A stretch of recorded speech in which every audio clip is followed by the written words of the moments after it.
Jane a fait de son mieux pour ranger le téléphone. L'enregistreur était toujours allumé. L'inconnu lui saisit brusquement les cheveux.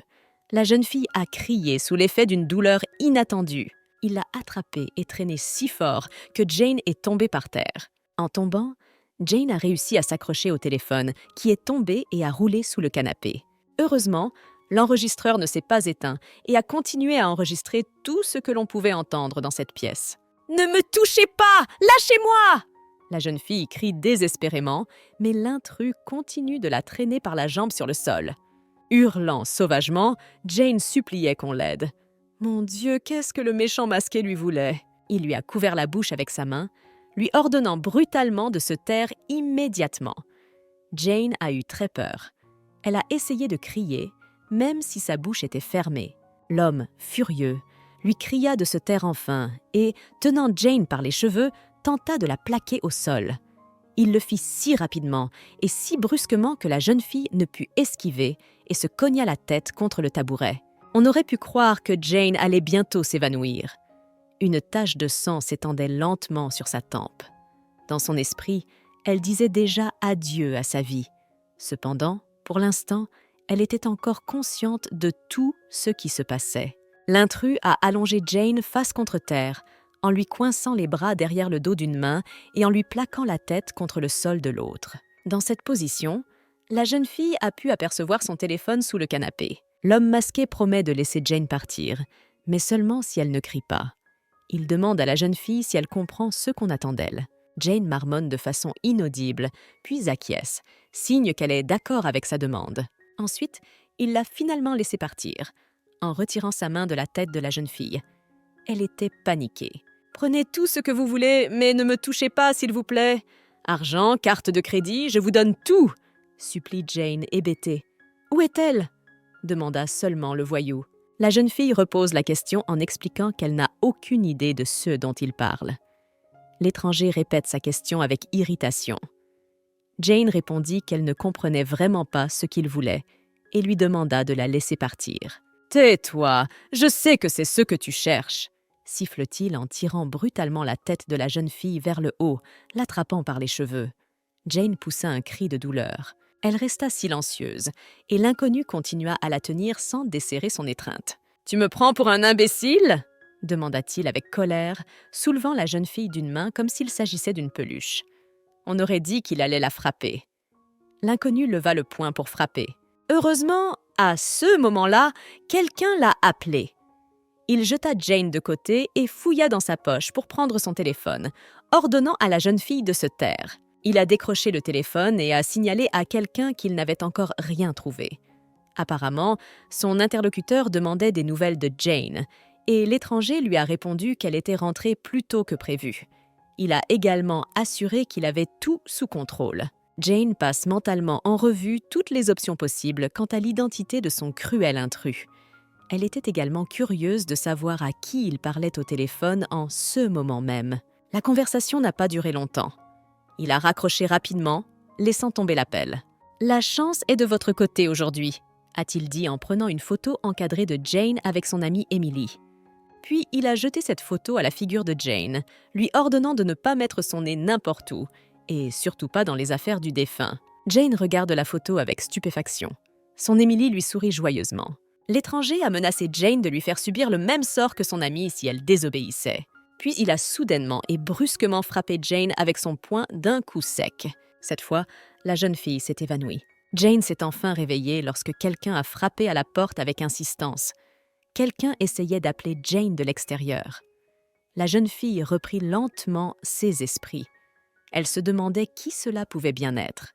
Cependant, elle n'avait pas la force de se lever et de l'arracher. C'était la garde de Ryan.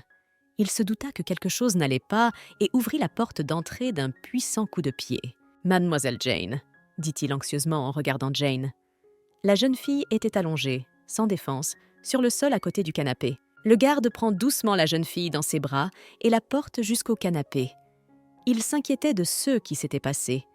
Jane gémit en raison d'un mal de tête. Il lui a demandé si elle avait heurté quelque chose. La jeune fille expliqua que quelqu'un s'était introduit dans sa maison et cherchait quelque chose au moment où elle revenait. L'homme est très choqué par cette nouvelle. Il a demandé si Jane se souvenait à quoi ressemblait l'intrus. Ah, Jane est très étourdie. La jeune fille demande pourquoi le garde est venu ici. Il répondit que M. Ryan Howe avait un mauvais pressentiment et lui avait ordonné de rendre visite à Jane et de vérifier la situation. Ah, il s'est rendu compte que Jane le bipait. Oh, elle se souvient soudain de son téléphone, qui lui a échappé des mains pendant la chute. La jeune fille se précipite sous le canapé à la vitesse de l'éclair, à la recherche de sa disparition. Le gardien lui demanda, perplexe, ce qu'elle faisait. Jane sortit son téléphone. L'enregistrement était toujours en cours. Ah, heureusement que ce salaud n'avait pas remarqué son téléphone. Bien que je ne me souvienne pas de son apparence, sa voix est clairement enregistrée, déclare Jane avec jubilation. 5 minutes plus tard, il s'adressait à la police. Les policiers ont posé les questions habituelles, comme celle de savoir si la jeune fille s'était disputée avec quelqu'un récemment. Jane a essayé de raconter en détail tout ce dont elle se souvenait, sans omettre aucun détail. Après avoir entendu la déclaration de la jeune fille, la police a promis de retrouver rapidement l'agresseur de Jane.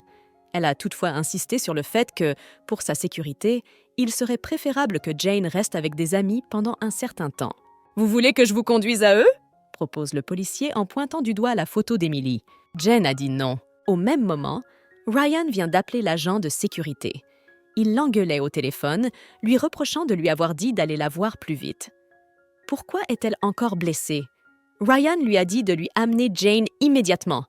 L'homme parlait si fort qu'il semblait que tout le monde pouvait entendre sa voix dans le récepteur du téléphone. « Mademoiselle Jane, Monsieur Ryan Howe a dit de vous emmener chez lui immédiatement. » Le garde répète les ordres de sa patronne Jane. « Bien sûr, » répond la jeune fille en souriant. Pendant ce temps, chez Ryan Howe, le silence règne partout. La maison était si silencieuse qu'il était difficile de penser que quelqu'un s'y trouvait en ce moment. Et pourtant, Ryan était à la maison. Il s'assit et jeta un coup d'œil anxieux à la porte. Il se demandait vraiment pourquoi Jane n'était pas encore rentrée. S'était-il passé quelque chose d'autre? Il s'inquiète de la gravité de la blessure au front de la jeune fille. Si elle laissait une cicatrice, ce serait grave. Il se dit que les changements n'ont pas laissé de traces et qu'il peut ajuster le visage de la jeune fille si nécessaire. À SOS Pensée, il éternue bruyamment. C'est vrai, dès que Jane arrivera, il devra l'étudier à fond. La sonnette retentit enfin. Ryan s'est levé d'un bond et s'est dirigé vers la porte, m'invitant à entrer. À peine la porte ouverte, Ryan prononce le nom de la jeune fille d'une voix forte. Le gardien se demande pourquoi M. Ryan est assis ici. Ne prêtant aucune attention à la question, Ryan Howe a commencé à demander à Jane pourquoi elle n'était venue que maintenant.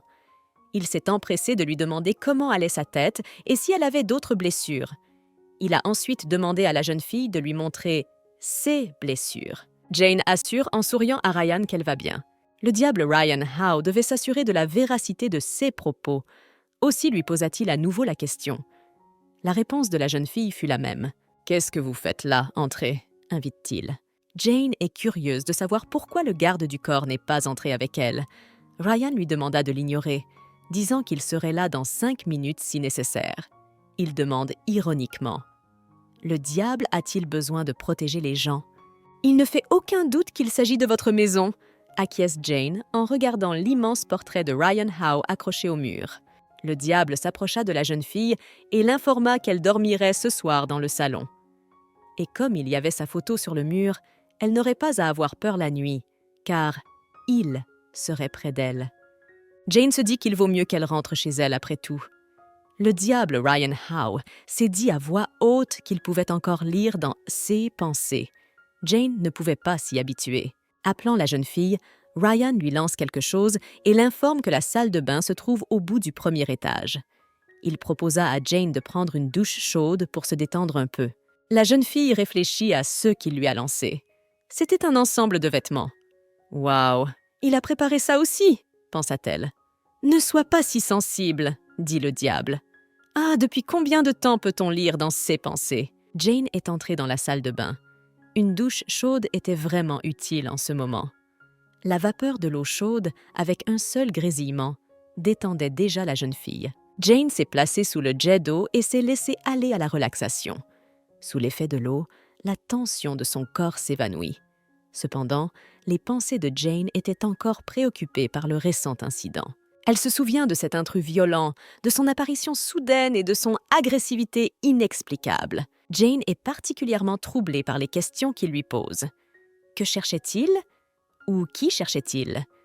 Je me demande pourquoi l'inconnu lui a demandé de ne pas fouiller dans le passé de son amie décédée, Emily. Alors qu'elle se baigne, Jane n'arrive pas à chasser ces pensées envahissantes de son esprit. Ah, Emily avait-elle été aussi effrayée? Savoir combien de temps sa malheureuse amie a vécu dans la peur. Jane est prise d'un frisson. Malgré la température de l'eau, elle frissonne. « Jane, ça va ?» demande Ryan, debout devant la porte de la salle de bain. Il a menacé Jane de jeter toute la nourriture si elle ne sortait pas. La jeune fille l'a calmée en lui disant qu'elle était sur le point de sortir. Le diable Ryan Howe a décidé mentalement qu'il ne pardonnerait jamais à ceux qui ont fait ça à Jane. Ryan a allumé la télévision. Oui, cela valait la peine de regarder les nouvelles pendant un moment. Soudain, il se retourna brusquement et leva les yeux. « Tu voulais quelque chose ?» demanda-t-il. Jane se tenait dans les escaliers. Elle portait le pyjama que Ryan lui avait confectionné. Le diable demanda à la jeune fille pourquoi elle était là, car il lui avait dit d'aller se coucher. Jane répondit qu'elle n'arrivait pas à dormir pour une raison quelconque. S'asseyant à côté de l'homme, elle enroule ses bras autour de ses genoux et déclare qu'elle a du mal à s'endormir ici. Ryan la regarde d'un air perplexe. Il a proposé d'éteindre les lumières, mais Jane a demandé à ce qu'elles restent allumées. Jane s'est soudain allongée juste à côté du diable Ryan Howe et s'est adressée à lui par son nom. La jeune fille a admis que lorsque l'homme masqué l'a attaquée, elle a crié le nom du diable dans son cœur. « J'ai entendu », répond Ryan à voix basse. « La prochaine fois, assurez-vous d'arriver à l'heure, d'accord ?» a demandé Jane à l'homme. Il regarde la jeune fille, hésitant un instant. « Je te le promets, vas-y, dors !» répond Ryan et recouvre soigneusement la jeune fille d'une couverture. Jane demanda, s'assurant qu'il ne l'avait pas trompée. Le diable Ryan Howe a juré au nom du diable qu'il ne tromperait pas Jane. Épuisée par les événements de la journée, la jeune fille s'enroule dans une couverture avec sa tête et s'endort profondément. Ryan attendit que son sommeil soit suffisamment profond et se leva discrètement du canapé. Sur la pointe des pieds, pour ne pas le réveiller, il recula lentement. Puis il fit demi-tour et s'accroupit juste devant le canapé, fixant la Jane endormie. Cette fille est si étrange. Elle pourrait dormir profondément à côté du diable. « Tu n'as pas du tout peur de moi ?» murmure-t-il en effleurant la joue de Jane avec son doigt. Lui jetant un regard triste, Ryan ajoute « Car je suis le diable qui plus tard lui ôtera la vie. » Le diable Ryan savait par expérience personnelle comment, face à la mort, les gens tentent de rompre leur contrat avec lui. Presque tous demandent un peu plus de temps, croyant qu'ils ont le droit de commander le diable. Certains d'entre eux croient qu'ils peuvent payer en argent la rupture du contrat et promettent de donner des sommes fabuleuses pour cela. Ils assurent qu'ils ne se cacheront pas et ne s'enfuiront pas. Oh oui, toutes ces situations avec des personnes différentes ont été répétées maintes et maintes fois depuis des milliers d'années. Le diable a été blâmé, supplié et même effrayé par Dieu lui-même. Mais quoi qu'il arrive par la suite, il n'y a qu'une seule fin. Il y a toujours un moment où il faut tenir sa promesse. Le diable tient toujours ses promesses. Il se sent donc en droit d'exiger la même chose de ceux qui lui ont fait des promesses. Cependant, il y en a toujours eu qui ne souhaitent que prendre, sans penser à l'heure où il faudra donner. « Jane, à quoi tu ressembleras avant de mourir ?» pensa le diable en retirant sa main de son visage. « Jane, bébé Jane !» Qui réclame Jane? D'où viennent ces voix? Emily nue est assise, la tête sur les genoux, au milieu d'un vide visqueux. Quel est cet endroit et qu'est-ce qu'Emily y fait? Pourquoi appelle-t-elle Jane? Mon Dieu, qu'est-ce qui s'est passé tout à coup? Une multitude de mains humaines se sont tendues vers le corps d'Emily, surgies de nulle part. Ils s'approchèrent tous d'Emily, essayant de l'attraper et de la traîner au loin. La jeune fille criait désespérément, appelant à l'aide. Jane n'a pas réalisé ce qui se passait. Ses yeux reflétaient l'horreur. Elle a compris que son amie avait besoin d'aide. Jane tente de courir vers Emily. Cependant, de nombreuses mains s'accrochèrent à ses jambes, limitant ses mouvements. Jane constate avec horreur qu'elle ne peut pas bouger. Jane a supplié qu'on la laisse partir, mais les mains ont continué à s'accrocher, la maintenant au sol et l'empêchant de s'approcher de son amie. Pendant ce temps, Emily, les larmes aux yeux, se noyait presque dans une infinité de mains. Oh non, ne pars pas, Emily. Emily sanglote et appelle bruyamment sa Jane à l'aide. C'est alors que Jane fut réveillée en sursaut, en proie à des sueurs froides. La jeune fille a poussé un cri. Mon Dieu, quel cauchemar, comme si tout se passait dans la vraie vie. Ce n'est qu'un rêve, tente de se rassurer Jane. Elle s'assied sur le lit et tente de reprendre ses esprits. Jane s'excuse mentalement auprès d'Emily d'avoir à nouveau manqué la date limite. Juste en face du canapé où Jane dormait était assis le diable. On dirait qu'il dort. Jane a remarqué que 16 cornes avaient repoussé. Ah, le diable, Ryan Howe doit la garder. La jeune fille se rapprocha du diable et commença à le regarder. Elle lui est reconnaissante. Sous le coup de l'émotion, la jeune fille essaya de lui toucher les cheveux. Oh, il est si mignon quand il dort. Dans son sommeil, le diable marmonne quelque chose à propos de bonbons à la fraise. Il s'inquiète de ne pas pouvoir en mettre plus. Jane a chatouillé l'oreille de Ryan. Ouf, son action était trop risquée. Mais il semble que cette fois, Jane ait fait une gaffe. La jeune fille regarde le diable et s'interroge. Comme c'est étrange, c'était le diable, mais Jane n'avait pas du tout peur de lui. Elle prit la couverture et en couvrit Ryan Howe. Oui, parfois Jane pensait que c'était des gens qu'elle devait avoir peur. Je pense qu'elle avait en quelque sorte raison. En regardant autour d'elle, la jeune fille constate que le diable, qui a vécu pendant plus de 1000 ans, a équipé la maison d'appareils modernes. Son ambiance ferait l'envie de tout homme moderne. Des étagères contenant toutes sortes d'objets sont disposées contre un mur. Jane soupira de déception en remarquant qu'elle s'attendait à voir beaucoup de reliques de différentes époques. Mais il n'en était rien, loin de là. Parmi les livres posés sur l'une des étagères, l'un d'entre eux attire l'attention de la jeune fille. Il porte le titre « Album de photos », le livre du diable. Quelle trouvaille! Jane, fredonnant joyeusement pour elle-même, attrapa le livre. Dans l'attente, la jeune fille ouvre le livre avec intérêt. Sur la première page se trouvait la photo d'un jeune et bel homme blond. Waouh! Était-ce vraiment lui, le même diable qu'elle connaissait déjà, mais sous une autre apparence? L'autre photo montrait une année différente et un homme différent, à un âge plus mûr. C'était toujours le même diable. Sur une autre photo, il était déjà sous la forme d'une femme. Cette photo est vraiment cool. C'est tellement injuste de se transformer en un tel canon. Sur l'image suivante, il y avait un enfant. Jane nota mentalement que le diable avait l'air bien malin sous la forme d'un enfant. Oh, il est si mignon! Sur l'une des pages de l'album, la jeune fille s'est arrêtée. Elle semblait surprise par quelque chose. Que s'est-il passé? Sur la page où Jane s'est arrêtée, il y avait une image du diable tel qu'elle le connaissait maintenant. Et Jane se posait une seule question. Pourquoi était-il toujours seul? La voix inattendue de Ryan Howe se fit entendre dans le dos de la jeune fille. 6 photos sont celles de Sa Majesté le Diable, c'est-à-dire moi. Je peux changer d'apparence, c'est bien, non? Jane referme l'album et dit avec colère. Non, pas même un tout petit peu.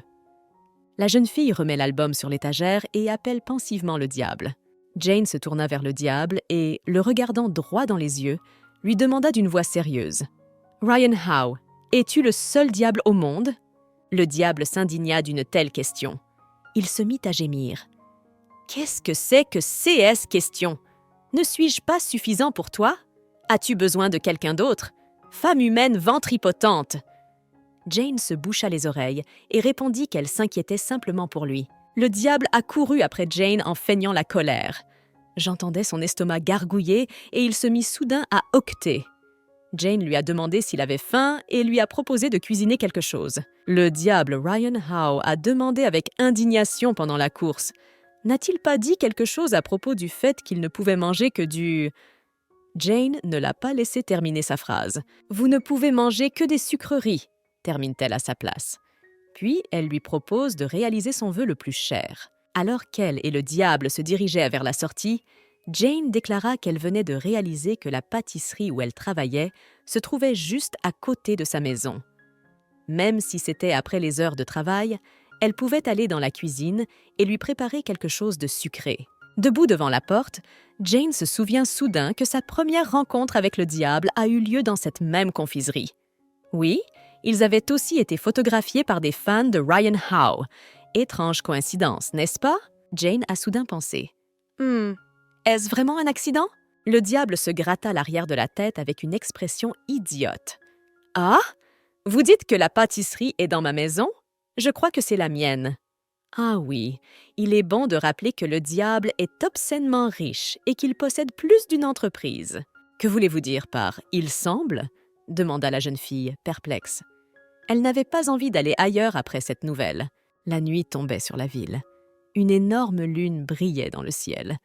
Oh, quelle merveilleuse pleine lune! Devil et Jane sont entrés dans le magasin de bonbons. Pendant que la jeune fille noue son tablier, Ryan Howe, le diable, se promène dans la cuisine et regarde et touche tout avec curiosité. Jane a demandé à M. Devil de ne pas faire comme s'il n'avait jamais vu un magasin chaud. Ryan Howe serait dit. Il rappelle avec colère à Jane qu'il lui a déjà demandé de ne pas l'appeler monsieur. La jeune fille n'a pas vraiment écouté ses paroles. En se recoiffant, elle remarqua que l'endroit sentait très bon. Mais ce n'était pas surprenant, car le propriétaire avait dit que le service dans leur pâtisserie était réservé aux clients spéciaux. « Il s'avère que vous êtes un client spécial !» sourit Jane en regardant le diable. Pendant ce temps, le diable bavait des arômes incroyables qu'il avait inhalés dans la cuisine et qui lui avaient ouvert l'appétit. La jeune fille s'étonne. A-t-il vraiment si faim? Le diable Ryan Howe a déclaré qu'il était tout à fait d'accord avec Jane. Après une brève pause, Ryan demande soudain si Jane regrette d'avoir osé donner sa vie pour se venger et d'avoir survécu à l'attaque de ce soir. La jeune fille lui répond que tout le monde regrette quelque chose et qu'il ne fait pas exception à la règle. Elle regrette de ne pas avoir arrêté son père lorsqu'il a décidé de quitter la maison et de ne pas avoir été plus tolérante avec sa mère à l'époque. Mais surtout, elle regrette de ne pas avoir répondu à l'appel d'Emily et de l'avoir laissée mourir seule. « Mais je ne regrette pas de t'avoir confié ma vie », ajoute Jane sans hésiter. Puis Jane dit que c'était à son tour de poser une question. Le diable regarda la jeune fille avec impatience. « Je rencontrerai Emily après ma mort ?» demande-t-elle avec espoir. Après une courte pause, le diable répondit qu'elle y retrouverait son amie. Jane est satisfaite de cette réponse, mais elle ne se rend pas compte qu'il s'agit d'un mensonge qu'elle a elle-même choisi de croire. Pendant ce temps, l'aube approche. Le soleil n'est pas encore levé, mais les rues s'illuminent déjà. Devil Ryan Howe souriait avec satisfaction et se caressait le ventre. « C'est bon, n'est-ce pas ?» demande Jane. « J'ai tellement faim que je n'ai pas goûté. Mais si tu cuisines à nouveau… » Il n'a pas pu finir avant que Jane ne l'interrompe, disant qu'elle ne pouvait pas ce soir parce qu'elle avait des choses à faire. Le diable ne sait pas de quoi elle parle, car on est samedi. La jeune fille lui rappelle qu'aujourd'hui, c'est le jour de l'enterrement d'Emily. Le diable Ryan Howe a déclaré qu'il accompagnerait également Jane. Le garde qui avait surgi de nulle part rappela à Ryan qu'il avait une journée entière de tournage commercial aujourd'hui. Le diable était si impatient d'accompagner Jane que le garde du corps a dû le retenir de force. Jane tente de convaincre le diable que tout va bien et qu'elle peut partir seule et le laisser travailler en paix. Ryan Howe commence à s'indigner. Il est prêt à échanger son travail contre celui de Jane. Le garde du corps a fait remarquer que, dans ce cas, Ryan devrait le rembourser pour le temps d'arrêt contractuel. Ryan Howe se moque bien de ce remboursement. Il a beaucoup d'argent. Le garde du corps l'a encouragé à mettre de l'énergie dans le contrat. Puis il a ouvert brusquement la porte du van et a poussé Ryan à l'intérieur. Cela ne lui a pas demandé beaucoup d'efforts. Le garde, fort et grand comme une armoire, l'a fait très rapidement. Il referma la porte aussi vite que l'éclair, ne laissant même pas Ryan reprendre ses esprits. « Au revoir !» dit Jane à voix basse. Mais Ryan n'entendit pas ces paroles. Le diable Ryan Howe regardait par la fenêtre latérale de la voiture, la joue appuyée contre la vitre. « Ah ah, c'est assez amusant. »« Essaie de travailler un peu », dit la jeune fille à voix basse en détournant son regard de lui. Jane a tendu au gardien une boîte de gâteaux et lui a demandé de laisser Ryan manger quand il serait fatigué, si cela lui convenait.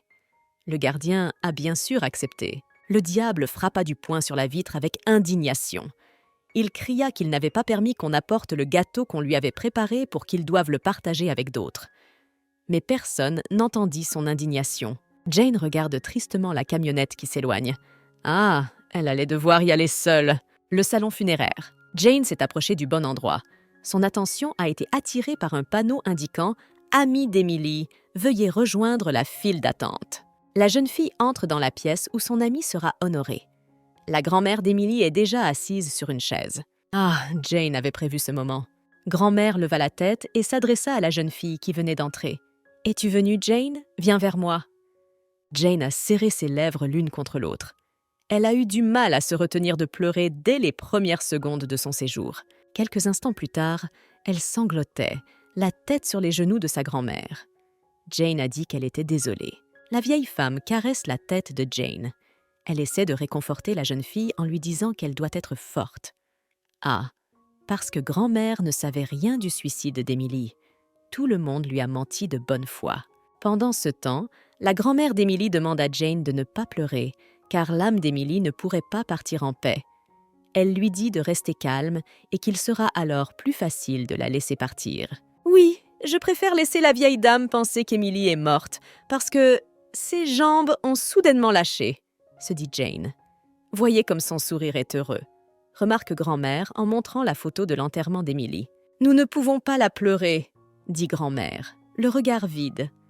Et Jane pensa en silence que personne ne pouvait encore supporter la nostalgie des personnes âgées. « Oui, je ne pleure pas !» dit Jane en essuyant ses larmes et en essayant de sourire. Ah, comme elle avait du mal à se faire ce sourire. Jane se sentait si stupide à présent. Il était évident que sa grand-mère, qui essayait de la réconforter, était beaucoup plus malheureuse que Jane.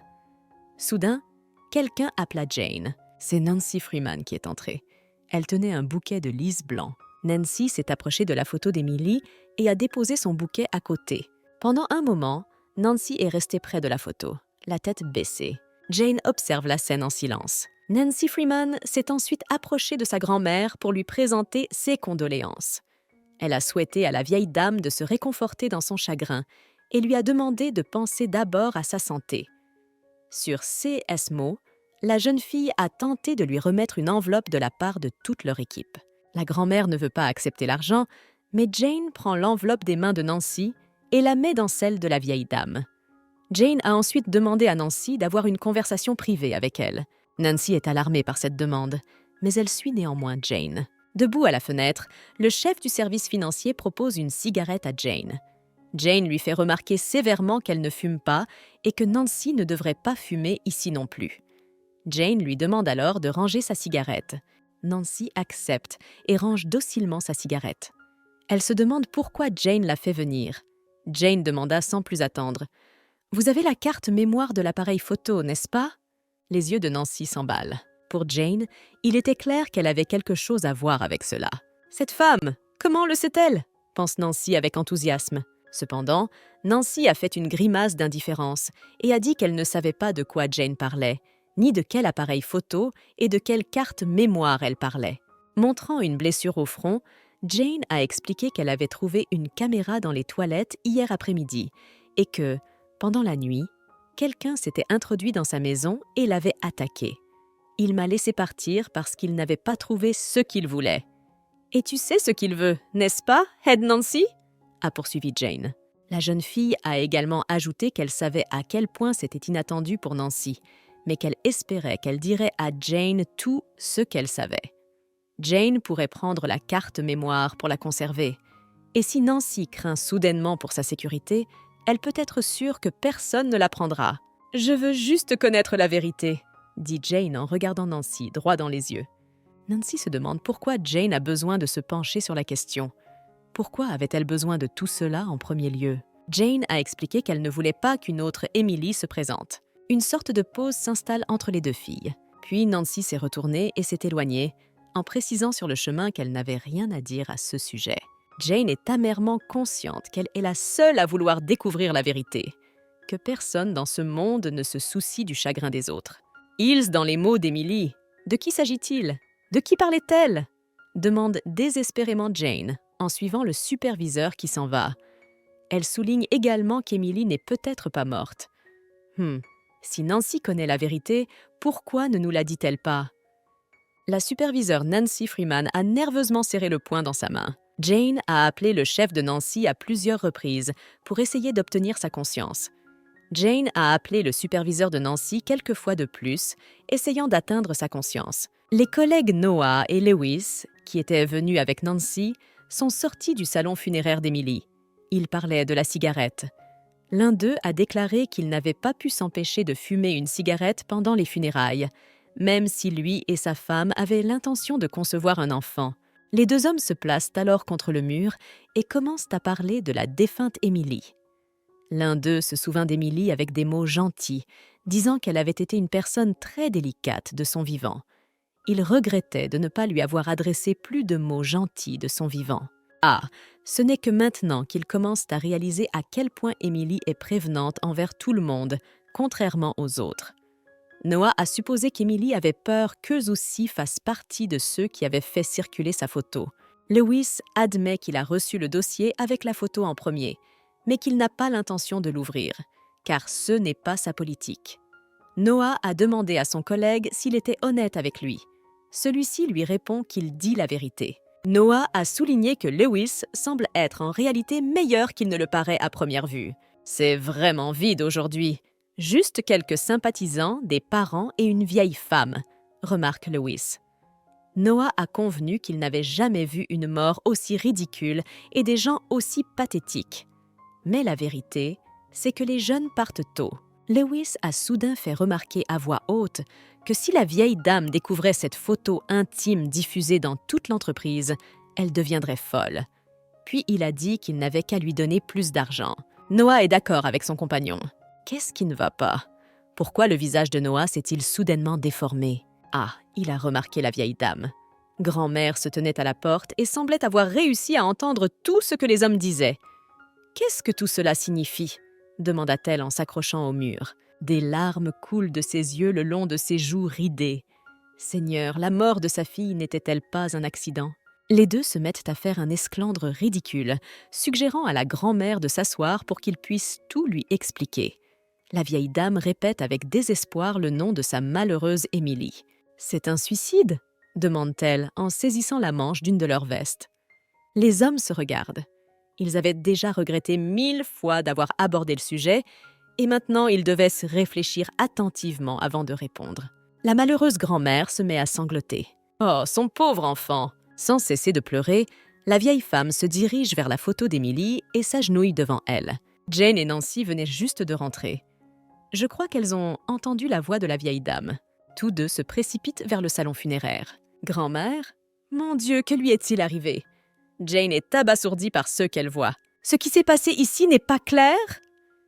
Miss Nancy regarde ses collègues avec méfiance. Ils expliquent que la grand-mère les a entendus parler de la cause de la mort d'Emily. Pendant ce temps, Jane n'arrive pas à écouter les pleurs de la femme plus âgée. Elle ne se remettra jamais des sanglots de cette vieille dame. Alors que Jane regarde sa grand-mère, Nancy arrive derrière elle. Elle est restée silencieuse pendant un court instant, puis a dit aux garçons qu'ils pouvaient rentrer chez eux en premier. Les couronnes funéraires sont omniprésentes, ce qui rend l'atmosphère des salles encore plus triste. La vieille femme s'agenouille et serre le portrait d'Emily contre sa poitrine. Jane tombe également à genoux devant sa grand-mère. La jeune fille baissa le regard, inclina la tête et ne sut pas quel mot pourrait réconforter une femme âgée en proie à un tel chagrin. La grand-mère avait laissé son enfant vivre un désespoir sans issue jusqu'à la mort. Elle pleurait d'impuissance, disant qu'une grand-mère comme lui, ne sachant pas tout, ne pouvait rien faire d'autre que de rester assise et de pleurer. La vieille femme s'en voulait de ne pas être venue le voir quand Émilie l'avait appelée pour lui dire qu'il lui manquait. Grand-mère pensait que c'était elle qui devait mourir, et non cette jeune fille dont la vie commençait à peine. Une tristesse sans espoir à laquelle il n'y avait pas d'échappatoire. Chaque moment passé avec ma grand-mère était source de regrets et de tristesse. Jane se relève et, d'une voix assurée, demande à sa grand-mère de se confier à elle. Jane ne pardonnera jamais à ceux qui ont participé à la mort d'Emily. Ils paieront, c'est certain. Il n'était pas question que grand-mère quitte le salon funéraire, surtout maintenant qu'elle en savait plus qu'elle n'en avait besoin. Mais, tôt ou tard, ses larmes se tariront aussi. 2 heures plus tard, Jane sort enfin du salon funéraire. En sortant du hall, Nancy était assise sur un banc près de la porte. Je pense que c'est Jane qu'elle attendait. Jane remarque Nancy et se demande pourquoi elle est encore là. Nancy se lève. Elle remarque à voix haute qu'Emily n'est pas aussi forte qu'elle le pensait. Jane sera-t-elle capable de supporter la vérité que Nancy veut lui dire? La fille a dit qu'elle pouvait le prendre. « Vous pensez qu'Emily est la seule victime? Non, c'est juste qu'elle est la seule à ne pas avoir pu faire face et à avoir pris une mesure aussi radicale. Sur ces mots, Nancy baisse son regard triste. Jane regarde la jeune fille d'un air interrogateur. Nancy serre les poings et avoue qu'elle a été l'une des premières victimes. Mon Dieu, qu'est-ce qu'elle disait maintenant? Jane n'arrive pas à croire que ces paroles sont vraies. Cette femme à l'allure forte aurait-elle été victime des plans cruels et cyniques de quelqu'un d'autre? Oui, peut-être devrions-nous raconter l'histoire de Nancy Freeman, qui s'est déroulée il y a exactement 7 ans. À l'époque, cette jeune fille allait trouver un emploi grâce à une recommandation d'un établissement d'enseignement ou d'une agence. Elle avait une chance sur 100. Lorsqu'elle s'est présentée à l'entretien d'embauche du groupe Vian, Nancy a compris que pour y parvenir, elle devait se démarquer d'une manière ou d'une autre. Elle a fait de son mieux et la jeune fille a été embauchée par l'entreprise. Nancy pensait que tout était juste dans cette entreprise et que c'était un excellent tremplin pour atteindre ses objectifs. Au début, elle était donc déterminée. Ce n'est qu'après un certain temps que Nancy s'est rendue compte d'une vérité. Bien que l'endroit semble être l'un des meilleurs, il est en réalité plongé dans la morosité. Nancy a été utilisée. Son projet a été confié à quelqu'un d'autre sans même mentionner le nom de la jeune fille. Le patron était un hâbleur imbu de sa personne. Il donne des cours particuliers à Nancy, essayant de la rééduquer à son goût. Nancy a dû se plier à ses règles, à l'encontre de son amour-propre. Ah, travailler pour cette entreprise ne s'est pas avéré si facile. Les collègues discutent de Nancy. Ils la jugent et ne comprennent pas pourquoi elle travaille si dur. Beaucoup pensaient qu'elle voulait tellement une promotion qu'elle ferait n'importe quoi pour l'obtenir. Les collègues étaient jaloux de Nancy, faisant d'elle l'objet de leur commérage et de leur ragots. Nancy, contre toute attente, a gardé la tête haute, essayant de prouver quelque chose avant tout à elle-même. Cependant, plongée à corps perdu dans le travail, la jeune fille a perdu de vue les lois locales de la survie. Nancy a baissé sa garde. Son erreur fatale a été d'essayer de lutter contre le système établi et d'aller de l'avant, contre vent et marée. Tous ces problèmes sont-ils dus au fait qu'elle a refusé de suivre le mouvement?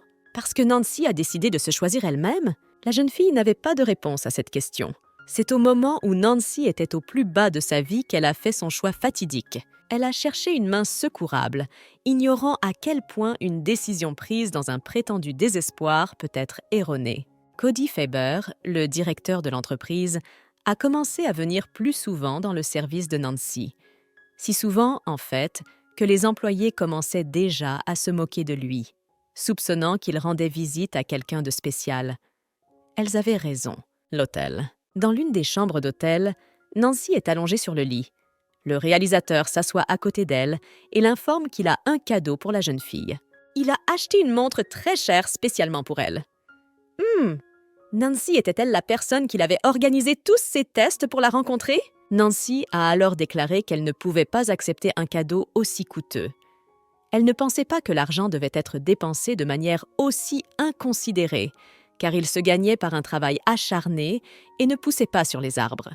Cody Faber avoue à la jeune fille qu'il l'aime tellement qu'il ne se souvient plus de lui-même.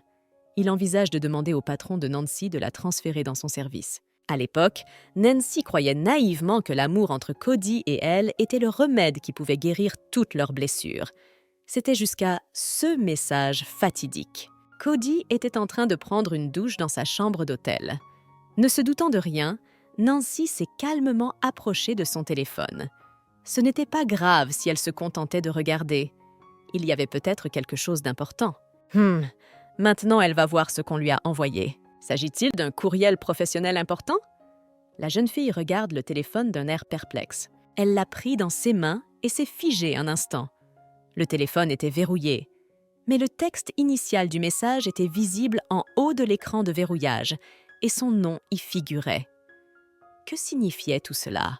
Nancy ne connaissait pas le mot de passe pour déverrouiller le téléphone et elle ne pouvait pas utiliser son empreinte digitale pour le déverrouiller. Elle a donc décidé de composer au hasard des numéros significatifs pour Cody. Alors qu'elle tapait le mot de passe, Nancy se rappela pour une raison quelconque qu'elle et Cody avaient un jour parlé du numéro de la plaque d'immatriculation de sa voiture. Le directeur avait dit que c'était son numéro porte-bonheur et qu'il avait dépensé beaucoup d'argent pour cela. De plus, La combinaison de chiffres de ce numéro était facile à mémoriser. C'est pourquoi Nancy a décidé d'utiliser ces chiffres exacts. Nancy avait déjà un mauvais pressentiment. Elle déverrouille son téléphone et se connecte à sa messagerie. Oh mon Dieu, il y avait une photo d'elle dans le message. C'était Nancy sur la photo et elle n'était pas habillée. Quelqu'un a écrit qu'il avait reçu la photo et que le paiement serait discuté après le 15. Et là, à la grande horreur de Nancy, il y avait plus d'une photo de son corps nu. Il y avait également une vidéo, non censurée, d'elle faisant l'amour à Cody. Il y avait également une légende. Ceci est un matériel qui sera publié en mai, une marchandise de première qualité. Une fille avec une coupe de cheveux courte. Ah, quel était le sens de tout cela? Nancy n'en croit pas ses yeux, horrifiée. Mon Dieu, n'était-elle vraiment qu'une fille aux cheveux courts pour lui? À ce moment-là, Cody est sorti de la douche et s'est approché de la jeune fille. Il a pris Nancy dans ses bras et lui a demandé ce qui s'était passé jusqu'à présent pour qu'elle soit en larmes. Nancy repousse l'homme de façon hystérique. Il ne comprenait pas ce qui se passait, ni même ce qui se passait tout court. Le monde de Nancy s'est effondré en un instant. Cette boîte aux lettres contenant des publications appelées Food of the Gods s'est avérée appartenir à une organisation au sein de l'entreprise. Lorsque des photos et des vidéos de jeunes filles arrivaient dans cette boîte aux lettres, elles étaient immédiatement vendues à un groupe VIP. Nancy a raconté tout cela en détail à Jane au funérarium. Jane a été choquée par toute cette histoire. Nancy a ajouté en quittant le bâtiment que, de plus, il recevait chaque mois une lettre de confirmation avec les calculs. Chaque mois, il recevait de l'argent pour la vente des photos de Nancy. Mais Nancy a été très déçue lorsque Cody a vendu pour presque 2000 $ de photos et qu'il a immédiatement commencé à envoyer des plaintes à ses amis. Il a dit que cela l'énervait que moins de gens achètent les photos. Il en a conclu que Nancy commençait à en avoir assez. « Ah, 1700 $, sourit Nancy pour une raison inconnue. Puis elle ajouta que pour la nourriture des dieux, il n'était qu'une marchandise, de la nourriture sur laquelle ils étaient autorisés à parasiter. C'est alors que Nancy a appris que l'entreprise disposait d'un groupe privé où les filles étaient échangées. Pour devenir membre de ce groupe, il fallait d'abord envoyer un certain nombre de photos et de vidéos. Tout le matériel du groupe était payé et la plupart des victimes étaient des femmes travaillant pour le groupe VAN. Jane se demande à voix haute pourquoi Nancy ne s'y est pas opposée à ce moment-là. « Que feriez-vous à ma place ?» répondit Nancy d'un ton interrogateur. Jane n'a rien à répondre à cela. Nancy lui demande de ne pas la regarder ainsi, car Jane ne peut pas savoir à quoi elle est confrontée. « Ai-je fait une erreur en choisissant ma propre défense ?» demanda-t-elle d'un ton de reproche. Elle ne comprenait pas pourquoi il fallait sacrifier son travail, qui avait été si dur pour elle, pour le bien d'autres personnes. « Est-ce une offense que d'être mort dans la terre et de vivre ?» demanda Nancy en pleurant. Nancy était elle-même une victime. Mais ce n'est pas parce qu'elle n'a pas choisi d'y faire face que c'est de sa faute. Nancy a déclaré qu'elle devait se battre pour vivre. Pendant ce temps, il se tenait déjà à l'extérieur. Le temps était déjà couvert, et maintenant il commençait à pleuvoir. Les larmes coulent sur les joues de Nancy en même temps que les gouttes de pluie. Soudain, Jane a serré Nancy dans ses bras. La surveillante ne s'attendait pas à ce geste, mais elle ne l'a pas rejeté. Jane est très reconnaissante à Nancy d'avoir accepté de tout lui raconter. Il était très difficile pour Jane d'imaginer tout ce que Nancy avait vécu. Comment a-t-elle réussi à traverser seule cette obscurité oppressante? Comment pourrait-elle résister à la honte et au déshonneur dans lesquels une personne en qui elle avait confiance l'a impliquée? Comment cette jeune fille fragile a-t-elle pu supporter tous ces regards pervers? Ah, choisir sa propre vie n'est pas une erreur. Jane vient de s'en rendre compte très clairement. En serrant Nancy dans ses bras, elle ne la juge pas. « Je peux vous aider, mais je ne le ferai que pour moi », propose Nancy. « Oh, c'est encore l'agent de sécurité de Ryan Howe. » Il avance d'un pas assuré dans le couloir. On dirait que Jane a conduit Nancy à Ryan Howe. Lorsque Nancy a demandé quel serait le prochain plan, Jane a fait un signe de la main au garde, expliquant qu'il était celui qui les aiderait dans leur affaire. Nancy acquiesce, perplexe. Elle regarda l'allure imposante du garde et se demanda à voix haute si l'on pouvait compter sur lui. Soudain, Ryan Howe surgit devant le garde, s'indignant que Jane parlait de lui, pas de son garde du corps, et que c'était lui qui les aiderait. Nancy regarde les hommes avec perplexité. Jane confirme qu'il s'agit bien de Ryan Howe. Oui, ils avaient l'air drôles tous les trois ensemble. Un acteur de théâtre, une idole, un chef de la mafia, comment ont-ils fini ensemble? Nancy les a percés du regard, se demandant si elle devait faire confiance à ces S3-là. Jane demande à Nancy de raconter à nouveau tout ce qu'elle lui a déjà dit. La surveillante soupire et accepte. Nancy avait entendu dire que le groupe Van disposait d'une salle de discussion spéciale, comme un club de membres. Elle savait qu'il y avait environ 300 personnes dans cette salle de discussion. Il est difficile de rejoindre le groupe, les critères de sélection sont stricts et les utilisateurs se protègent les uns les autres. Tout d'abord, vous devez publier un certain nombre de photos et de vidéos. De plus, tous les membres du groupe sont anonymes. D'après ce que Nancy savait, les photos et les vidéos ne peuvent pas être transférées ailleurs. C'est l'une des règles. Cependant, Nancy a souligné que la règle de non-prolifération du contenu n'a pas pour but de protéger les victimes. Pour les participants, les informations personnelles des victimes sont un atout. Ils sont si arrogants qu'ils ne permettraient jamais à un étranger d'accéder gratuitement à ces informations. Ah, c'est drôle de voir comment une bande de gens dégoûtants qui se croient au-dessus des autres ont créé tout un système. Jane souligne que, selon Nancy, les photos explicites d'Emily ont également été publiées dans le groupe. Alors comment sont-elles devenues la cause de commérage parmi les employés de l'entreprise? Quel était le problème dans leur système? Nancy a suggéré que la jeune fille avait peut-être simplement croisé le chemin de quelqu'un. Jane et le diable Ryan Howe se mirent à réfléchir. Chacun essayait de rassembler les informations qu'il avait reçues et de décider ce qu'il fallait en faire maintenant. « Tu te souviens encore de l'adresse de ce courrier ?» demande Ryan Howe à Nancy. C'était inutile de s'en souvenir.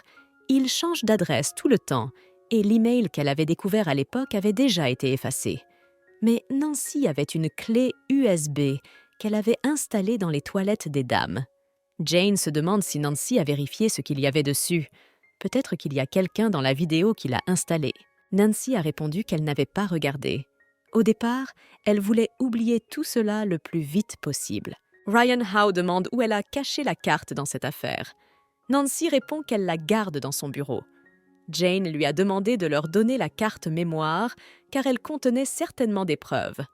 Nancy promet de leur apporter la carte. Ah, mais laisser Nancy partir seule était dangereux et très risqué. Le garde du corps a donc supposé que c'était enfin son heure. Mission accomplie. Ils sont donc arrivés au bureau. Nancy laissa le garde dans le couloir, lui disant de l'attendre ici et lui promit de revenir dans quelques minutes. Le garde a obéi et a monté la garde. Nancy est entrée dans le bureau et s'est empressée de chercher ce qu'elle était venue chercher. Oh, je l'ai enfin trouvée! Heureusement, la carte était en place. Nancy l'a collée au fond de sa tasse. « Ah, c'est donc là qu'elle était !» dit une voix soudaine dans son dos. « Oh non !» Nancy frémit de peur. « Qui êtes-vous? Qui vous a laissé entrer ?» demande la jeune fille, abasourdie. L'homme insiste sur le fait qu'il n'a besoin de la permission de personne dans ce bâtiment. Nancy est perplexe. Ses yeux s'écarquillèrent de surprise. La jeune fille essaya de rassembler ses idées pour comprendre qui il était et comment il était arrivé ici. Plus encore, elle ne comprenait pas ce qu'elle devait faire maintenant. Le garde est resté debout pendant un peu plus de 2 minutes. Sentant que quelque chose ne va pas, il décide de frapper à la porte du bureau de Nancy. « Mademoiselle, vous avez dit que cela ne prendrait que 2 minutes. Vous allez bien ?» Le gardien frappe, mais personne ne répond à son coup ni à ses paroles. Le garde ouvre la porte. Il appelle Nancy, mais le bureau est vide. C'est très étrange.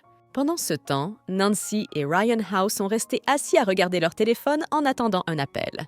Enfin, l'un des téléphones a sonné. Jane se rendit compte qu'il s'agissait de son appel et se leva d'un bond, surprenant Ryan par sa réaction. Jane décroche le téléphone et se demande qui l'appelle. Elle a été dérangée par le service des ressources humaines qui l'a informée qu'il y aurait des changements dans le travail de Jane. Elle a ensuite été informée que l'entreprise avait approuvé la candidature de Jane au poste de représentante de Ryan Howe. Il lui a été proposé de discuter des détails la semaine prochaine, si elle en avait le temps. Jane accepte la proposition de le voir la semaine prochaine et regarde avec méfiance le diable assis à côté d'elle.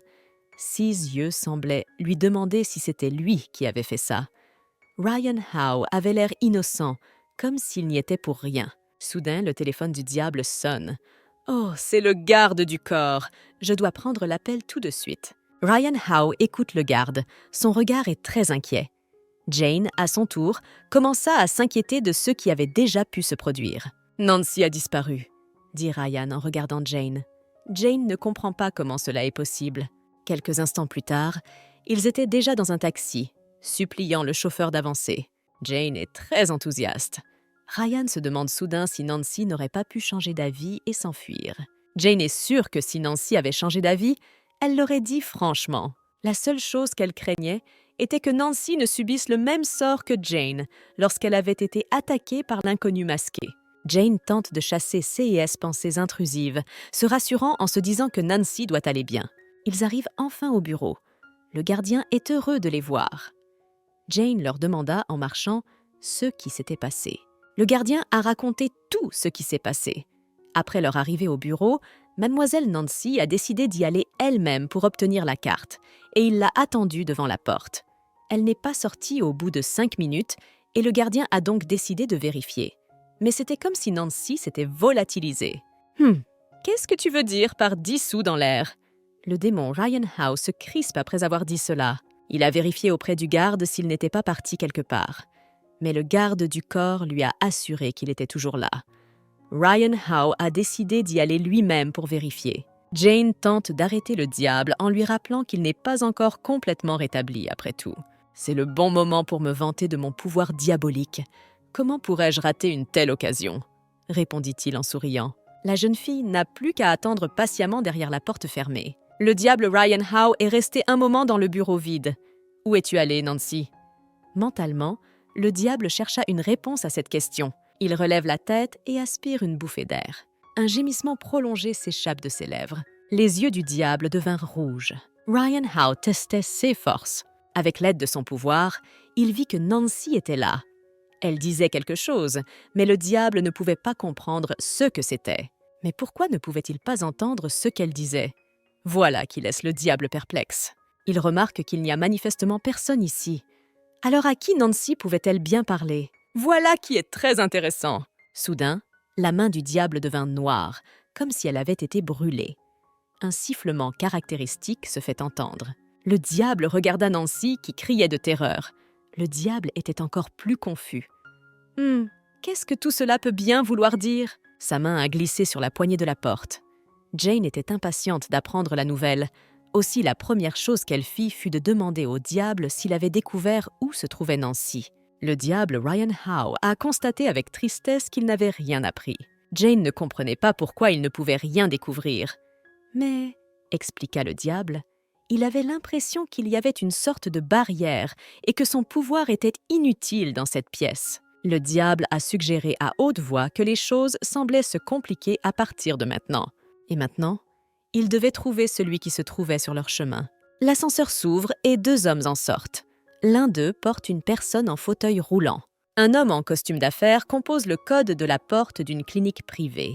Les filles de la réception des urgences de la clinique privée s'inclinent devant leurs hôtes. Un homme en costume d'affaires demande à préparer une chambre pour un client VIP nouvellement arrivé. « D'accord, nous allons tout préparer pour le VIP maintenant », a accepté la réceptionniste. L'infirmière se penche vers le fauteuil roulant. « Suivez-moi, s'il vous plaît », invite-t-elle la personne assise dans le fauteuil roulant. « Oh mon Dieu, c'est Nancy!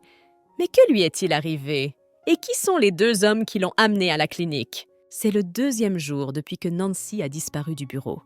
Elle était maintenant inexplicablement allongée dans la clinique. Les infirmières lui appliquaient quelque chose sur les bras et les jambes. Une mélodie s'élevait de quelque part. La radio passe dans la salle. Les infirmières ont commencé à discuter d'une cliente VIP qui a été admise dans leur clinique hier. L'une d'entre elles a noté qu'hier, après le réveil de cette cliente, elle n'avait cessé de tenir des propos étranges. La 2e sœur regarde prudemment autour d'elle. Elle a ensuite demandé de quoi parlait la jeune fille. La première infirmière a répondu qu'elle parlait d'un diable, que les démons existaient et qu'il fallait aller à la police. La seconde, en revanche, a déclaré que tous leurs clients VIP étaient un peu fous. Cependant, la première sœur trouvait étrange qu'elles parlent toutes d'une chose pareille. De plus, tous les clients de leur clinique étaient des femmes. La deuxième infirmière mit un doigt sur ses lèvres et suggéra à la première infirmière de faire attention à ce qu'elle disait. Soudain, leur conversation est interrompue. Une femme entre et les deux infirmières s'excusent et s'inclinent devant elle. La femme leur demande depuis combien de temps ils travaillent ici. L'une a répondu qu'elle travaillait ici depuis 1 an, l'autre depuis 2 mois seulement. La femme m'a sévèrement rappelé que la première règle de leur clinique est de ne pas discuter des clients VIP. C'est interdit. Il est également interdit d'écouter aux portes, de poser des questions et d'intervenir. Les filles ont commencé à s'excuser et ont promis que cela ne se reproduirait plus. La femme leur a demandé s'ils s'étaient déjà demandé pourquoi leurs salaires étaient beaucoup plus élevés dans cette clinique que dans d'autres cliniques similaires. Elle les a ensuite prévenus que s'ils étaient à nouveau surpris à faire une chose pareille, ils seraient immédiatement mis à la porte. Ah, cette femme avait le droit de leur parler ainsi puisqu'elle est l'infirmière en chef. Esther et Millie n'ont donc eu d'autre choix que de s'excuser à nouveau et de la remercier pour cette seconde chance. Après avoir réprimandé ses subordonnés, l'infirmière en chef est partie. Pendant ce temps, Jane se tenait devant l'appartement de quelqu'un. « Ah, c'est la maison d'Emily, n'est-ce pas ?» La jeune fille regarde tristement les clés avec de jolies petites breloques. Après le départ d'Emily, Jane ne peut se résoudre à franchir le seuil de sa maison. « Ah, tant de souvenirs communs ici !» Jane regarda fixement la pièce, ses pensées la ramenant dans le passé. Il était une fois, dans la cuisine de cette même maison, elle et Emily discutaient des garçons qui pourraient les aimer. Comme ils étaient amusants et insouciants, parlant et riant sans crainte de l'avenir. Jane se souvient qu'elles avaient l'habitude de regarder des films ensemble et qu'Emily pouvait pleurer à n'importe quel moment d'un film où il n'y avait même pas de raison de pleurer. Elle était si sensible et vulnérable. Emily et lui pouvaient parler pendant des heures au lit de tout ce qui leur passait par la tête. Ils s'échangeaient des rêves d'avenir. Jane rêvait de s'installer dans cette ville et d'acheter son propre appartement, et Emily vivrait en face d'elle. Les filles rêvaient de gagner beaucoup d'argent pour pouvoir réaliser le reste de leurs rêves. Un jour, Jane a voulu avoir une discussion sérieuse. Il y avait un point qui dérangeait beaucoup la jeune fille.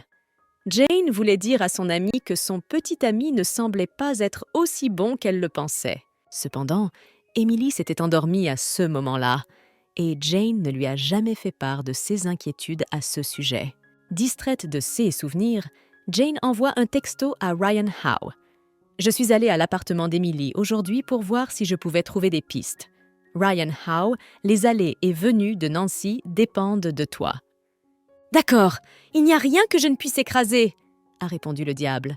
Puis il lui a envoyé une sorte de photo. Jane n'avait pas encore eu l'occasion de répondre lorsque Ryan Howe lui a envoyé un nouveau message, dans lequel il lui interdisait de lire les messages ou d'y répondre. « J'ai compris !» lui a répondu la jeune fille en souriant. Jane regarde autour d'elle. Puis elle s'est dirigée vers une étagère de livres. Jane tendit la main vers un livre, essayant de le sortir, quand soudain du papier en tomba. Jane l'a pris et a été surprise de constater qu'il s'agissait d'un manuel d'instructions pour le contrôle des naissances. Mon Dieu! À quoi cela servait-il? La jeune fille s'est rendue dans la salle de bain et a commencé à fouiller l'armoire de la salle de bain. Puis elle a fouillé dans toutes les affaires de son amie. Jane espérait que même si quelqu'un avait nettoyé l'endroit, il aurait pu manquer quelque chose.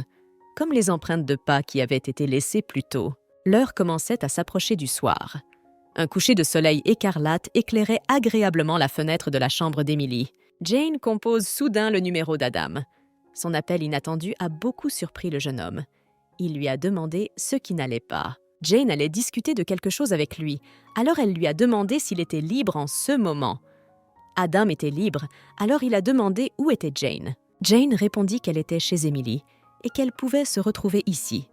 Pour l'instant, Jane fixe le bouton de manchette posé sur la table devant elle. Adam lui a répondu qu'il comprenait et lui a demandé de lui envoyer l'adresse pour qu'il puisse s'y rendre. « Emily, si ce bouton de manchette appartient à Adam, je te promets que Léon ne me quittera pas. Pas question !» dit Jane à haute voix. Pendant ce temps, Adam était en route pour la voir après l'appel de Jane. Il n'était pas seul dans la chambre d'hôtel. Il y avait une fille dans le lit et elle était curieuse de savoir où Adam allait. Il lui a répondu qu'il était en voyage d'affaires et qu'il ne reviendrait pas aujourd'hui. de sorte que la jeune fille devait se rappeler de rentrer dans sa chambre le matin. Adam lui a demandé d'être une fille obéissante et d'attendre son appel. Cependant, l'expression du visage d'Adam inquiète toujours la jeune fille. Elle se demandait s'il avait quelque chose de grave. Adam était vraiment inquiet à propos de quelque chose. L'appel téléphonique de Jane était clairement la cause de son inquiétude. « Peut-être », répondit-il brièvement à la jeune fille avant de se diriger vers la sortie. Parking Souterrain. Adam arrive à destination. Il regarde son téléphone. Jane, quant à elle, était assise avec un garde dans la salle de vidéosurveillance. « Jane, qu'est-ce que tu fais maintenant ?» Soudain, le téléphone de Jane sonne. C'est Adam. « Jeune fille, que voulez-vous que je fasse ?» demande le garde, perplexe. Jane mit un doigt sur ses lèvres, lui faisant signe de se taire, et décrocha le téléphone. Au téléphone, Adam signale qu'il est déjà dans le parking souterrain. L'interlocuteur lui demande le numéro de l'immeuble et le numéro de l'appartement d'Emily. « Oh, vous y êtes déjà. Bloc 3, 403e appartement. Vous pouvez prendre l'ascenseur directement depuis le parking, » a répondu Jane. Jane raccroche le téléphone et se tourne vers le garde, lui demandant s'il a vu l'homme. En même temps qu'elle posait la question, elle a pointé son doigt vers l'un des moniteurs de surveillance. Le moniteur montrait une caméra qui avait été installée à l'endroit exact où Adam s'était garé. Il était maintenant sorti de la voiture et se dirigeait vers l'adresse que Jane lui avait donnée. Le garde a déclaré qu'il ne l'avait jamais vu auparavant. Jane lui demande de regarder de plus près. Elle voulait savoir avec certitude si l'homme était déjà venu ici. Le gardien répondit d'un air nonchalant qu'il en était sûr, car il connaissait tous les locataires de leur complexe. Jane était très contrariée. Elle semblait se trouver dans une impasse en matière d'information. Le gardien a soudain suggéré qu'elle demande aussi au gardien de nuit. Il était de service après-midi, et le garde ne pouvait pas non plus parler au nom de son partenaire, s'il avait rencontré l'homme.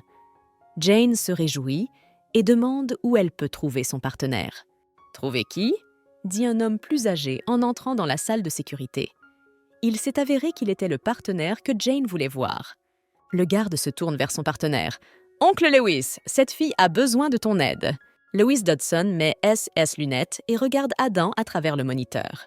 « Vous le reconnaissez ?» demande Jane avec espoir. Adam est déjà dans l'ascenseur et la caméra le montre de dos. Lewis Dodson a fait remarquer qu'il devrait regarder son visage pour voir s'il l'avait déjà vu auparavant. Adam, quant à lui, se rend à la porte de l'appartement d'Emily. Il sonne plusieurs fois, mais personne ne lui ouvre. Quelle est cette bizarrerie? Le jeune homme s'étonne que Jane l'ait appelée elle-même, mais apparemment elle n'était pas chez elle. Jane a soudain jeté un coup d'œil surpris dans le coin et s'est excusée d'avoir fait attendre Adam. Ce dernier se demande à voix haute pourquoi Jane n'est pas là. « Vous sortez quelque part ?» demande Adam. Jane laissa cette question sans réponse et ouvrit simplement la porte de l'appartement. Soudain, Lewis Dodson s'approche d'eux. Il regarde attentivement Adam. « Ah, en effet, vous êtes le petit ami de Mlle Emily, n'est-ce pas? Cela fait longtemps que je ne t'ai pas vu, » dit le vieil homme. Jane devint très tendue à ces paroles, mais elle ne devait pas en montrer le moindre signe. Adam répond que le vieil homme s'est trompé. Jane sourit d'un air amusé et dit qu'Adam est son ami et que le vieil homme l'a pris pour quelqu'un d'autre. Adam est troublé, ses yeux tournent en rond.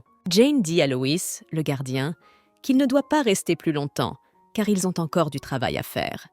Le vieil homme acquiesça et dit qu'il devait partir, et qu'il semblait se tromper. Il nota mentalement que tout cela était très étrange, car Jane lui avait demandé de sortir et d'identifier le garçon. C'était bien lui. Adam pense à Jane qui agit de façon très étrange. Jane se souvient à voix haute qu'elle doit donner à Adam quelque chose à faire. « Lequel ?» demanda Adam, et la jeune fille lui tendit la main. Sur celle-ci se trouvait un bouton de manchette. Adam s'esclaffe.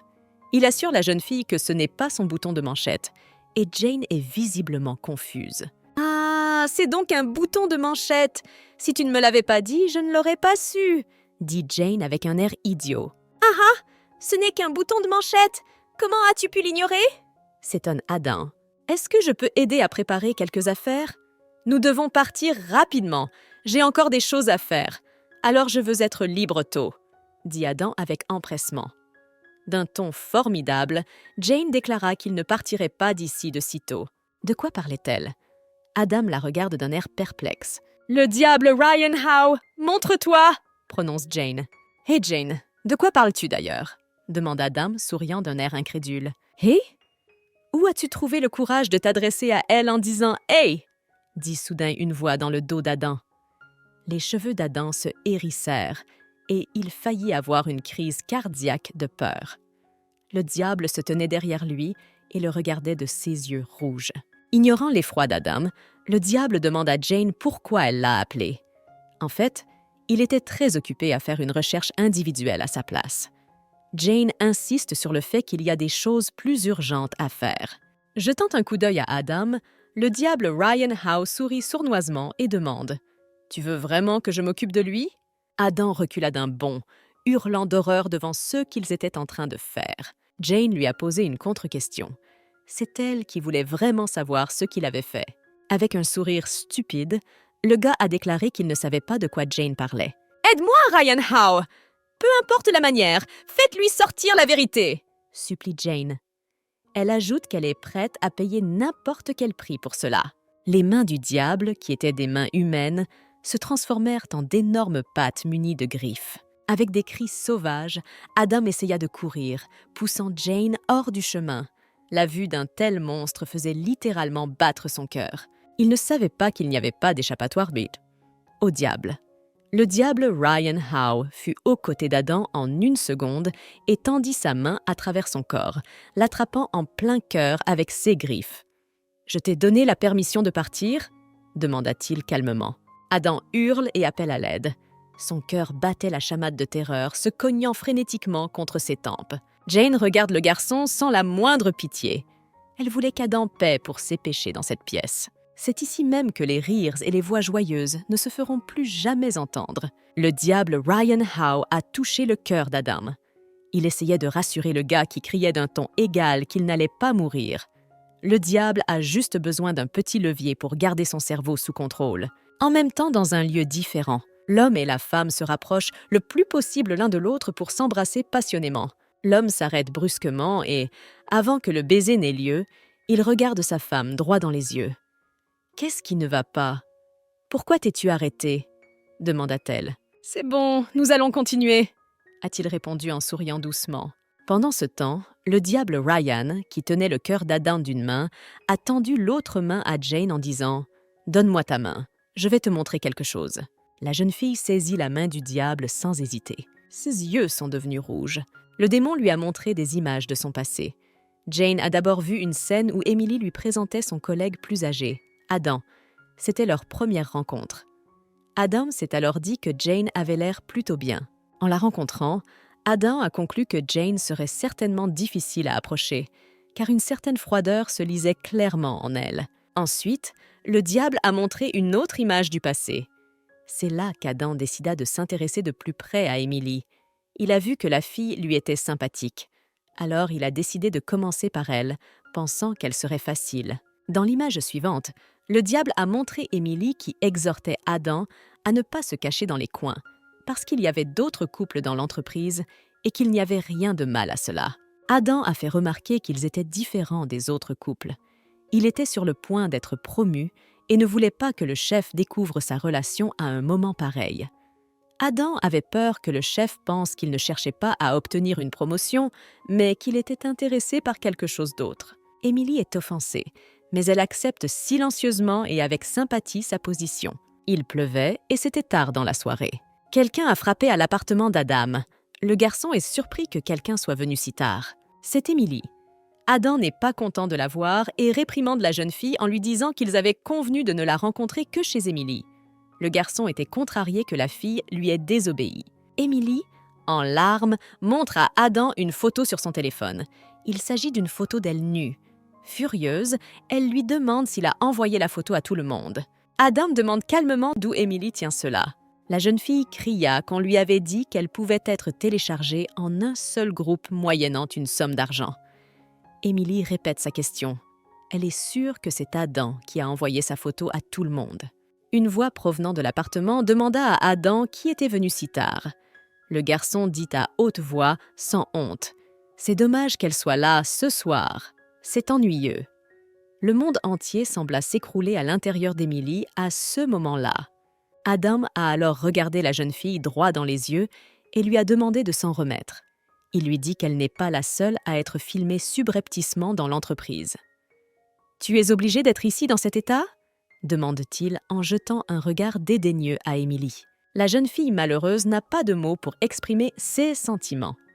Adam, cependant, l'a pris calmement par les épaules et lui dit qu'il devait se séparer. Il ajouta qu'il était très occupé en ce moment et que si Emily voulait parler, il pourrait le faire demain. Emily s'éloigne de lui, confuse et en colère. Adam a essayé de la rattraper pour en reparler, mais la jeune fille lui a dit qu'il n'avait rien à se dire. Elle a menacé de dévoiler toutes leurs manigances et de les rendre publiques. Adam a crié qu'elle était folle, qu'elle n'avait aucune preuve et que personne ne la croirait. Il demande si Emily sait qui est derrière tout ça. Selon lui, elle ne pouvait rien faire d'autre que de se mettre en danger de mort. Emily répond qu'elle veut mourir de toute façon. Adam a dit qu'Emily ne devait pas lui en vouloir pour cela. La jeune fille souffrait tellement qu'elle ne pouvait pas entendre ses paroles. Ce soir-là, Lewis, agent de sécurité, est témoin de l'altercation entre Emily et Adam. Au bout d'un moment, Adam se retrouve devant un inconnu qui lui demande de calmer un peu Emily, de la faire taire. Adam est désemparé, mais son interlocuteur lui a révélé qu'il suffit d'appuyer sur un bouton de son téléphone pour que la photo d'Emily se retrouve dans tous les recoins de cette entreprise. Pendant un certain temps, Adam n'a pas pu se décider à franchir cette étape redoutable. L'inconnu l'aiguillonne en lui disant qu'Adam n'a pas le courage de laisser partir celle avec qui il a couché. Cela a fonctionné, et Adam a décroché le téléphone pour prouver qu'il avait le courage de passer à l'acte. La décision était prise. L'acte était accompli. L'interlocuteur a laissé entendre qu'Adam avait désormais des perspectives d'avenir. Cela signifiait que la promotion attendue n'était plus très loin. Assis dans son bureau, Adam ne semble pas avoir de remords pour ce qu'il a fait. Plus encore, il était déterminé à en finir moralement avec Emily. Il a envoyé un SMS à la jeune fille en lui disant « Meurs !» Ah, il était content de lui. Un héros qui a piétiné un destin innocent. Ryan Howe, le diable, décida qu'il était probablement prudent de s'arrêter là. Il lâcha le cœur d'Adam et en retira sa main. « Qu'est-ce que tu m'as fait, démon ?» Sur ces mots, Adam s'effondre sur le sol comme une poupée au corps mou. « C'est tout, Jane !» dit le diable à la jeune fille après avoir regardé Adam. Jane sanglote. Ses yeux sont rouges, mais pas à cause des charmes du diable, mais à cause des larmes et de la rage. « Qui est-il » cria-t-elle avec haine. Ah, Adam était indéniablement responsable de la mort d'Emily. Cependant, il y avait beaucoup de points sombres dans cette histoire. Il y avait encore ceux qui poussaient la situation avec l'ami de Jane à une telle fin. Sur le fauteuil, sirotant un verre d'alcool, était assis le même mystérieux inconnu avec des boucles d'oreilles en or aux 2 oreilles. « En effet, un bon conte de fées n'a pas de fin, » dit-il en souriant. « Ah, c'est encore la même chose !» Le diable Ryan Howe était perplexe, car il était une fois de plus incapable de voir le visage de cet homme mystérieux. Qui diable était-il? Pourquoi les pouvoirs du diable n'agissent-ils pas sur lui? Pendant ce temps, Jane se précipite vers Adam, qui est allongé sur le sol, et l'interroge. Elle exige qu'il lui dise immédiatement qui l'a encouragé à envoyer les photos d'Emily. Adam répond qu'il ne le sait pas. « Comment peux-tu ne pas savoir? Dis-moi !» s'écrie Jane avec rage en frottant la veste du garçon. Adam se couvre la tête avec les mains et admet que tout ce qu'il sait, c'est qu'il a aidé à traiter les fuites de dossiers du groupe. Il était également connu pour sa capacité à résoudre n'importe quelle affaire au sein de l'entreprise. « C'est comme s'il était notre ange gardien », ajoute le garçon en regardant Jane avec crainte. Ces mots furent comme un choc électrique aux oreilles du diable. Ses yeux redevinrent rouge feu. « Hein? Il a dit ange gardien. Qu'est-ce que tu en dis? Où puis-je le rencontrer? » demanda le diable en se penchant vers Adam. Il n'en était pas particulièrement conscient, mais il savait que l'homme était généralement toujours présent le jour de la conférence de presse annuelle. Le diable Ryan Howe a posé son doigt sur le front d'Adam. Le diable a remarqué que le garçon ne mentait pas. Jane demande ce que Ryan est en train de faire. Le diable répond qu'il a dû effacer ses souvenirs de ce jour-là, car il ne voulait pas qu'Adam en parle. Au bout d'un moment, Adam s'endort profondément. Jane a dit qu'il n'avait qu'à attendre la conférence de presse et puis... Elle n'a pas pu terminer sa phrase. Le diable s'est retourné et a regardé la jeune fille d'un air perplexe. Des larmes tombent des yeux de la jeune fille et s'écrasent sur le sol. Le diable Ryan Howe s'est approché de Jane et a soigneusement essuyé ses larmes. « Ne pleure pas », lui dit-il. Le diable convainc Jane qu'elle a fait tout ce qu'elle pouvait. C'était la faute d'Adam si Emily avait été poussée au suicide. Tout ce qu'ils avaient à faire était de trouver comment le punir. Jane n'était pas d'accord avec le fait de le révéler. Ce salon de discussion, tous ces gens couverts de ténèbres qui transformaient les femmes en marchandises, ils étaient tous dans le coup. Dénoncer ces personnes, tel était le principal souhait de Jane à présent. Et dans le temps qui lui reste, elle aimerait le réaliser. Le diable a demandé à la jeune fille si elle craignait de mourir elle-même. Jane répondit qu'elle était inquiète et qu'elle avait certainement peur, sauf qu'elle n'avait pas le droit de reculer. C'est avec ces pensées que la jeune fille appuya sa tête contre le torse du démon. Cela lui fait chaud au cœur de penser qu'elle et Emily pourraient se rencontrer après la mort. Elle pourra alors regarder son amie dans les yeux en toute bonne conscience et de dire qu'elle s'est occupée de tous ceux qui l'ont tourmentée, tout comme Emily l'avait aidée lorsqu'elle était enfant. « Tu es fatiguée », remarque le diable en posant sa main sur le front de la jeune fille. Il voulait donner à la jeune fille un peu de repos, après tout, ce qui s'était passé dans sa vie ces derniers temps. Dès qu'il l'a touchée de la main, Jane s'est endormie. Le diable regarde d'un air narquois vers Adam qui gît sur le sol. « Quant à toi, prépare-toi à recevoir ta punition. » C.S. Mo s'adresse au jeune homme. Une fille aux longs cheveux noirs, assise sur le lit du même homme mystérieux. Il était assis là, regardant par la fenêtre. La jeune fille sort tranquillement du lit et se dirige vers l'homme. « Tu t'es réveillé et tu ne m'as même pas adressé un mot, » dit-elle en s'approchant de l'homme par derrière et en passant ses bras autour de son cou. À ce moment-là, le téléphone sonne. L'homme a décroché le téléphone et, sans se tourner vers la jeune fille, lui a dit qu'il était temps de partir. La jeune fille a accepté et lui a demandé de l'appeler si elle lui manquait. La jeune fille s'est rendue dans l'armoire pour s'habiller. Elle entend l'homme dire à quelqu'un qui lui a demandé de ne pas l'appeler en dehors des heures de bureau. « Maintenant que vous avez réglé le problème, pourquoi appeler? Qu'est-ce qui se passe avec cette personne ?» demande-t-il. La jeune fille a entendu qu'il avait donné rendez-vous à quelqu'un à l'ancien endroit. L'homme commençait à devenir nerveux. « Combien de fois vais-je devoir vous répéter de ne pas vous impliquer? Résoudre les problèmes, c'est mon affaire. Qu'est-ce qui te pousse à tout prendre sur toi ?» dit-il avec irritation en ajoutant qu'il n'avait plus besoin de lui apprendre quoi que ce soit. La jeune fille essaya de rester habillée plus longtemps pour ne rien manquer de leur conversation. Elle allait tout entendre du début à la fin. L'homme, lui, est vigilant. Il vit le reflet de la jeune fille dans les facettes de son verre et demanda à sa compagne de patienter pendant qu'il réglait quelque chose. Il se demanda à voix haute si un vilain petit homme avait écouté leur conversation pendant tout ce temps. La jeune fille a souri et s'est excusée, prétextant que sa robe était un peu serrée et qu'il lui fallait plus de temps pour l'enfiler. « Dois-je y aller ?» demande timidement la jeune fille. L'homme la surveille comme une ombre lugubre, lui disant qu'il n'y a rien à faire, mais qu'il est trop en colère maintenant. La jeune fille ne peut donc s'en prendre qu'à son destin tragique. Les yeux de la jeune fille s'écarquillent soudain de surprise. Dans le reflet de ses yeux, on pouvait voir que l'homme à l'autre bout de la pièce avait soudain des ailes. Pendant ce temps, Jane dormait paisiblement. Sur la table de nuit, à côté du lit, une bougie brûlait d'un jaune chaleureux. La jeune fille semblait faire un rêve agité. Elle émet parfois des bruits indistincts. Soudain, avec un cri de « non », Jane s'est redressée brusquement sur le lit. Mon Dieu, je crois qu'elle faisait un cauchemar. Elle regarda autour d'elle et fut surprise de voir qu'elle se trouvait dans la maison de Ryan Howe.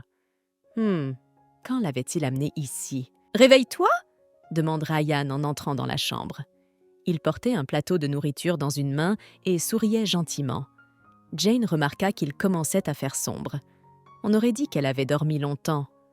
Le diable décida de taquiner la jeune fille et lui dit qu'en la portant, il avait failli briser toutes ses ailes.